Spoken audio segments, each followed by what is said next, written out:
fans of sanctioned violence, aka human cockfighting. Welcome to a special episode of Naughty Boy Fight Picks. I had to remember my own fucking podcast name for a second there. Had to contemplate and remember what it was, which tells you where my brain is at. Getting towards the end of the working week and I feel fried. I got one more working day of this week left, and then I have the weekend to study tape for this next event, which is, what's it even fucking called? I should know that, being that this video relates to that. UFC Fight Night, Lincoln, Nebraska, Gaethje versus Vick. So the reason this video is just going to be a breakdown prediction of the main event, just in the highlight, Gaethje versus James the Executioner Vick. Reason I'm doing this video is I started looking at the fight last night, I've seen quite a bit of discussion about it, and obviously the betting line, and people's thoughts, and I was moved by the spirit of the MMA gods to throw my hat in the ring and say what I think about this fight. I did tape study last night on it. Saying you did tape study or did tape sounds so wanky to me, but I don't know what else to call it. I looked at fights. That doesn't really suffice for what you're doing, so for now, tape study it is. I did tape study on this fight last night and was a little perplexed at what I saw. So let's begin with the betting line. Sites I've got it on have, oh wait, what do we got here? Yeah, so I got Gaethje paying $2.30. So he's a pretty reasonably sized underdog, and I saw the odds come out last week or whenever it was, and I didn't think too much of that. I just kind of on face value, what is Vick's gone 7-1 or something in the UFC. So I was kind of like, yeah, this could be a tough fight for Gaethje. And then I started looking at Vick's recent career, and I was like, holy fuck, his game is so holy, it is perforated. I see lots of ways and lots of openings for Gaethje in this fight, and I don't see much there for Vick. If I was lining this fight, I would have Gaethje as a pretty heavy favorite. And yeah, I guess the odds reflect the fact that Gaethje is coming off two very, very vicious knockouts, him being on the receiving end of those versus Alvarez and Poirier. And yeah, those look nasty, and there's a lot of questions around Gaethje about the damage he takes. How long can he sustain a career in which he fights like that? He's obviously a fan favorite, and people that care about the dude's career keep calling for him to make some adjustments in his game, employ his wrestling that is apparently there that we don't really get to see. And Justin Gaethje, being Justin Gaethje, seems to be insistent that he will continue the way he has. I think it was, what fight was it? Maybe the Johnson fight, where he was saying exactly what he was going to do before the fight, and then he just went in and did it and just fought that maniacal style that he does. My reservations around this bet were how I bet on Jose Shorty Torres, who employs a similar, very similar strategy to Gaethje, and it backfired on him versus Perez. But yeah, James Vick ain't no Perez. I don't think he can come out and buzzsaw Justin Gaethje in the first round. In fact, I'm pretty sure he cannot do that. So let's get into looking at this. That was my brief 5-minute introduction. If you can tell, I feel inspired. I'm moved by this fight and excited about it because, a disclaimer, I'm a huge Gaethje fan, and that's going to color all my thoughts on this fight. Obviously, there is a risk I'm running of being a Gaethje fanboy and looking past things, but I don't believe I am. Like, it's always tricky this when you.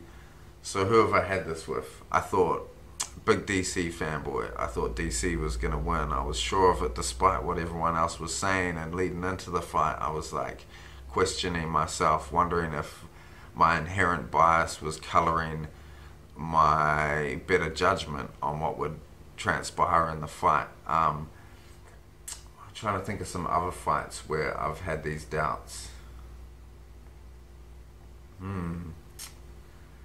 Can't recall recently.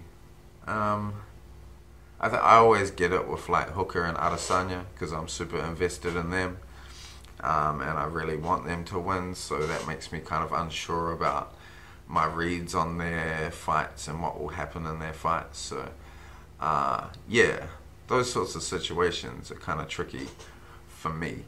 But yeah, in this one I looked and looked and looked. I did a lot of tape on James Vick. I'm pretty familiar with Gaethje. I did a little refresher on him, and there's,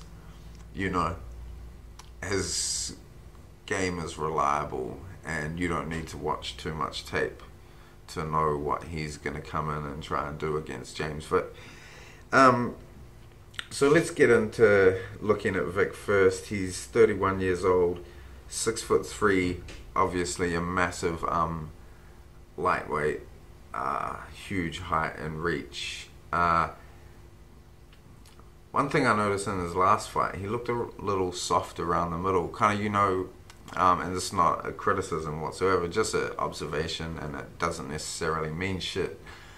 But you remember McGregor teasing Nate Diaz about being skinny fat, or being a fat skinny guy, or whatever. Yeah, kind of like that. But I don't know if I'd seen that if I noticed that in the previous fights. Anyhow, just an observation.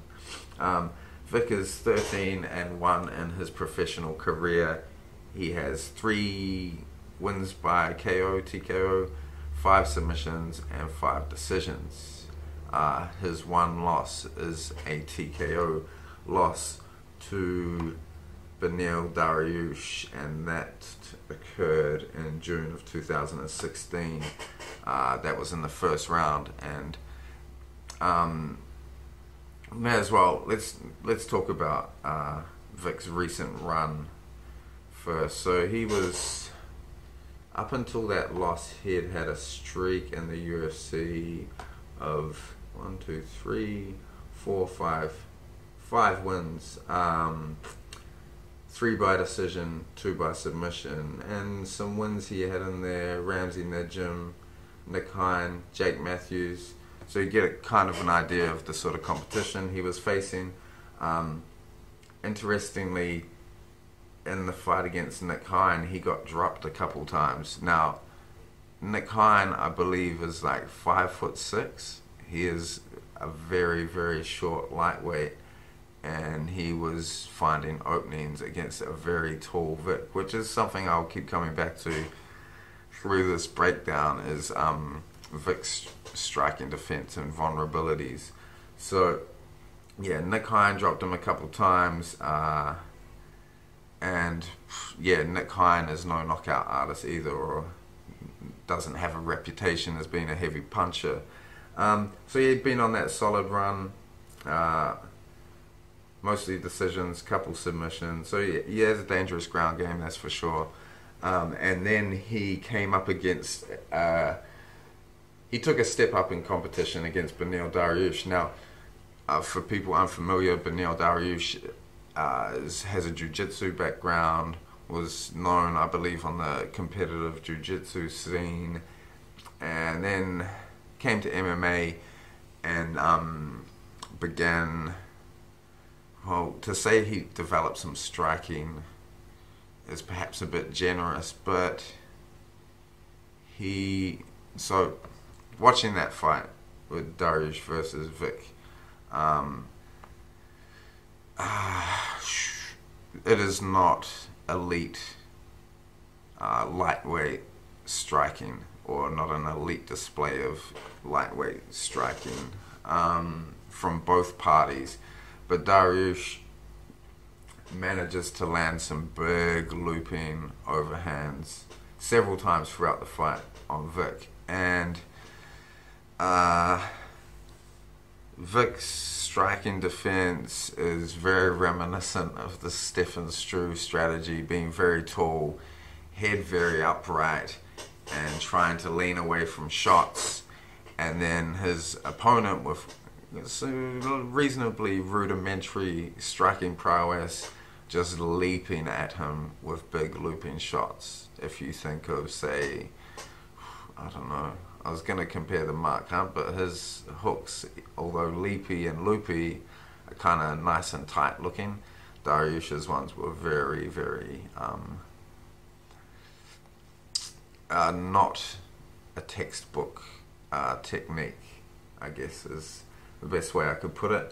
Anyhow, Dariush buzzsawed him, dropped him a few times, I think, before ultimately the finishing sequence. And yeah, and that was really James Vick's only foray into top competition. Well, top competition being Dariush, who I think had got up to about the ranking of 10 at that point.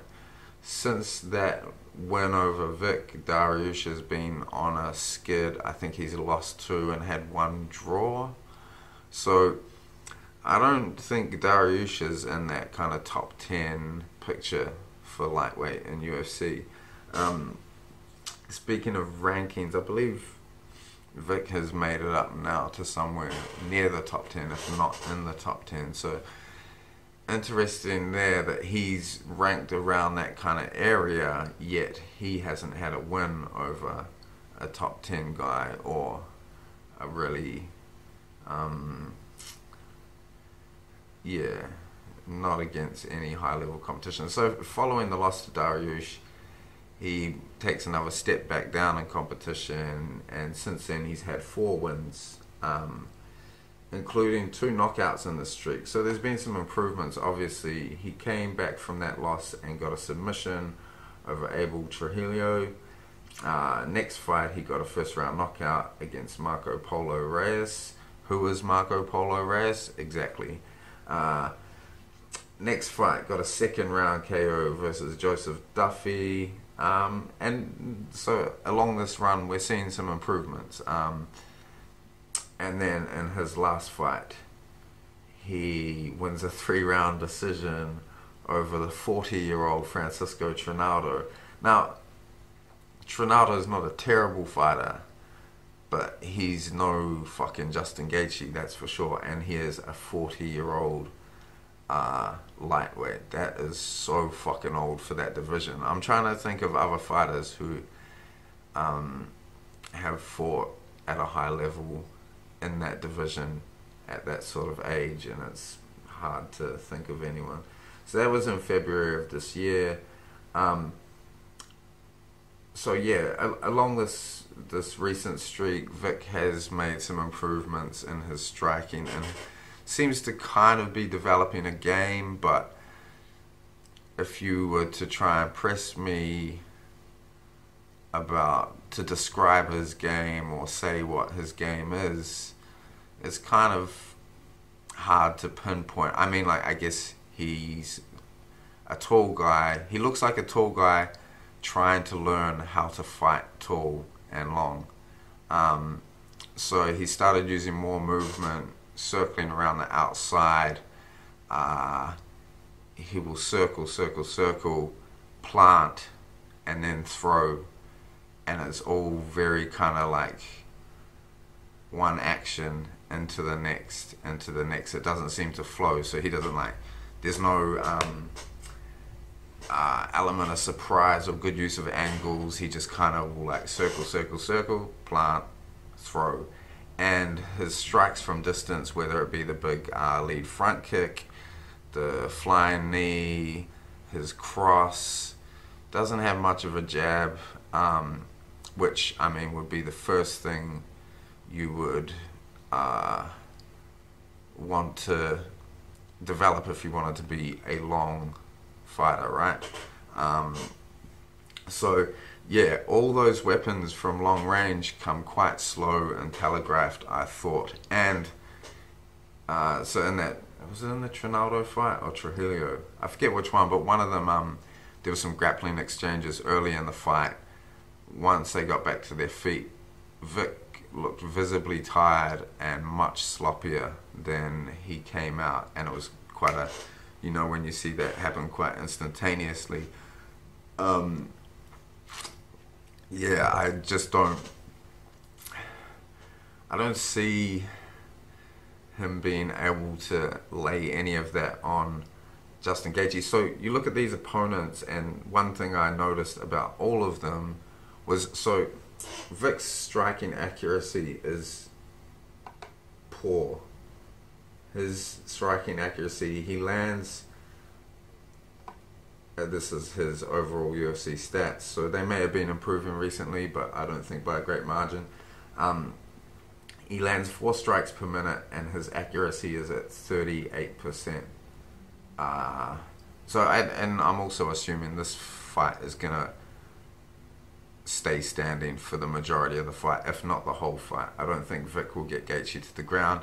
I think Gaethje is going to have a very wide advantage in the striking, so he will want to stay striking. I wouldn't be surprised if Gaethje uses some wrestling, maybe, just to kind of show some wrinkles to his game, give future opponents something to think about. We'll see, but I think it will largely be a striking battle. So his, yeah, very poor striking accuracy, and this is against competition who are not the greatest movers. So one thing you can say about Gaethje, yes, he wears a lot of punishment and that's part of his game, but he moves his head. He constantly moves his head, and these opponents Vick has been facing don't have the head movement that Gaethje has, and he struggles to tag them. So I think he's going to have huge problems with Gaethje getting inside the range. Even if they're at long range, I think Gaethje's leg kick is a better weapon than James Vick, anything James Vick has at long range. But I think Gaethje's going to get inside pretty easily using head movement. I think Vick's body is open, the lead leg is planted, his movement and striking is predictable. I think Gaethje's going to fucking eat him up on the feet. I don't think he's going to have much of fuck all for Gaethje to trouble him.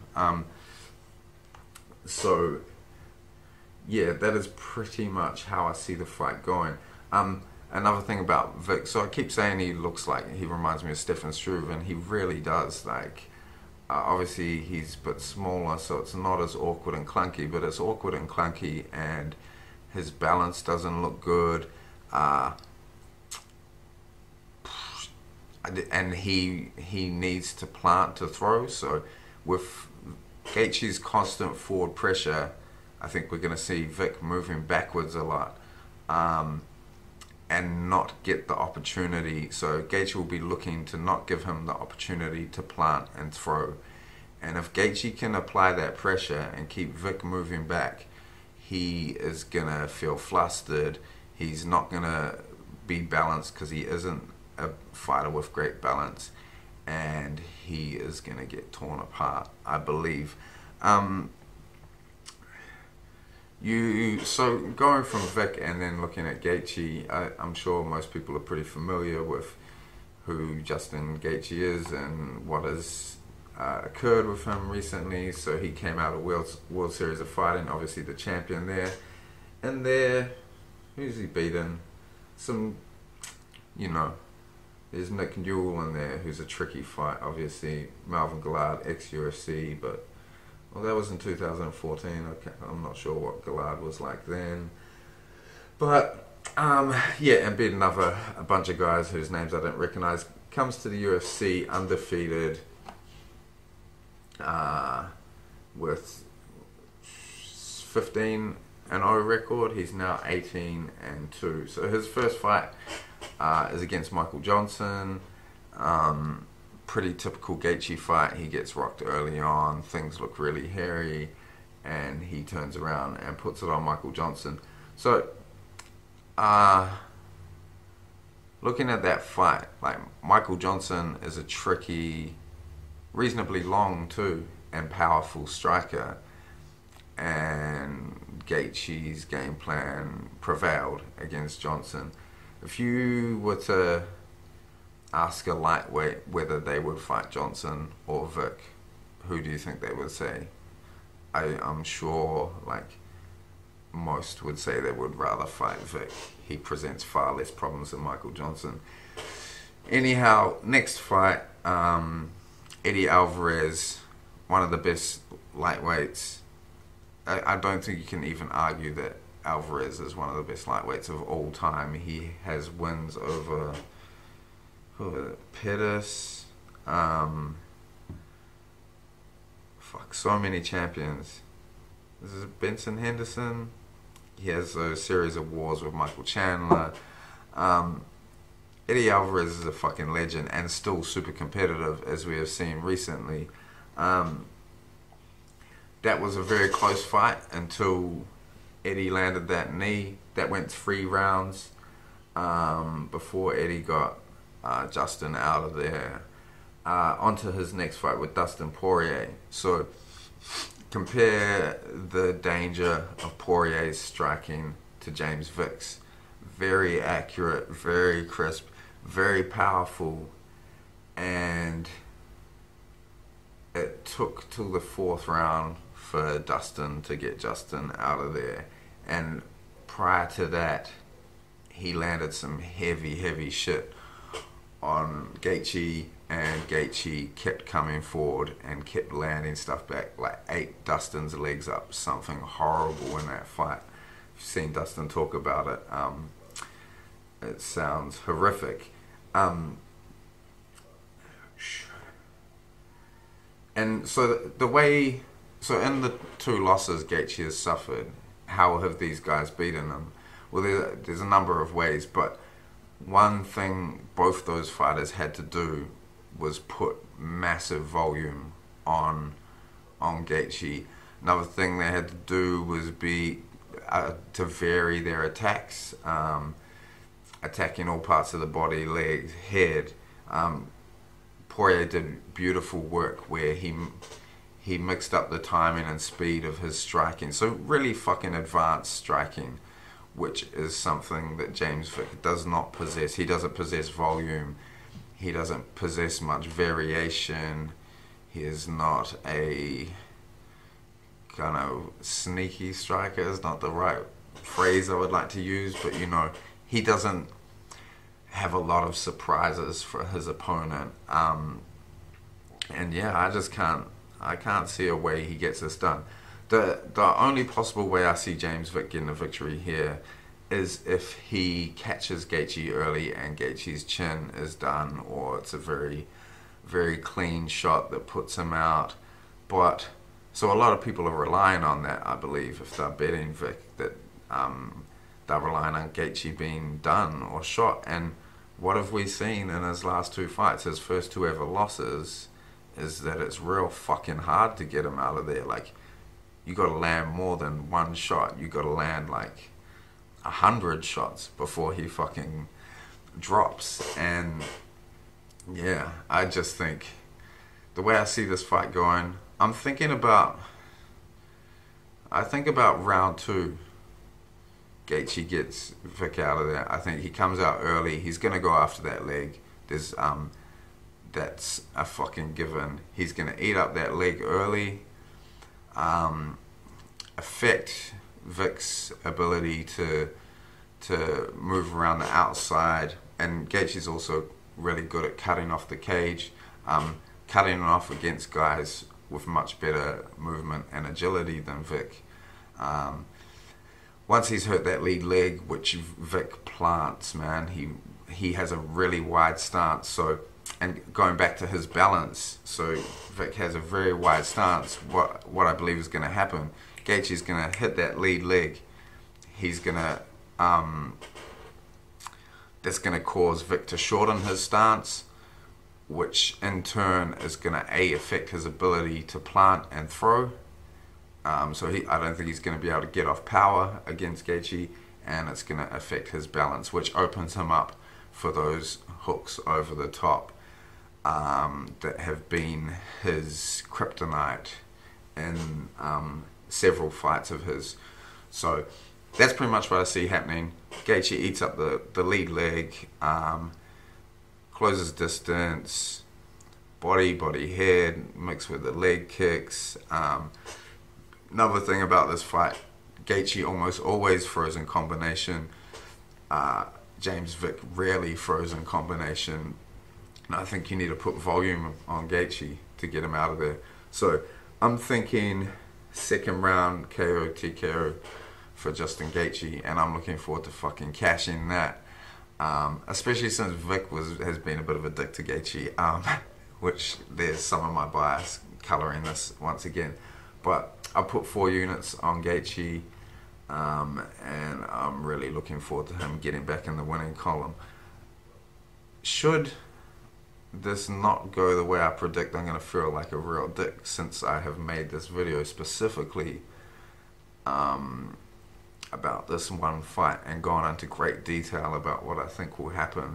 But should it go the way I predicted, I will be ecstatic and cashed up also. So good luck to you. Love to hear your thoughts. I've discussed with some people who think Vick is going to win, why they think he's going to win, and I still ain't buying it. I don't know what is with. I think people are just counting Gaethje out, but you can only go on what you've seen, right? And in his last fight, 4 rounds before Poirier took him out of there, he's still, I think Gaethje's only 29. He's not old yet. Yes, he has been in plenty of wars and taken plenty damage, but I don't think Vick's the guy to get him out of there. And I don't think Vick wins a 5-round decision because he doesn't have the volume for that.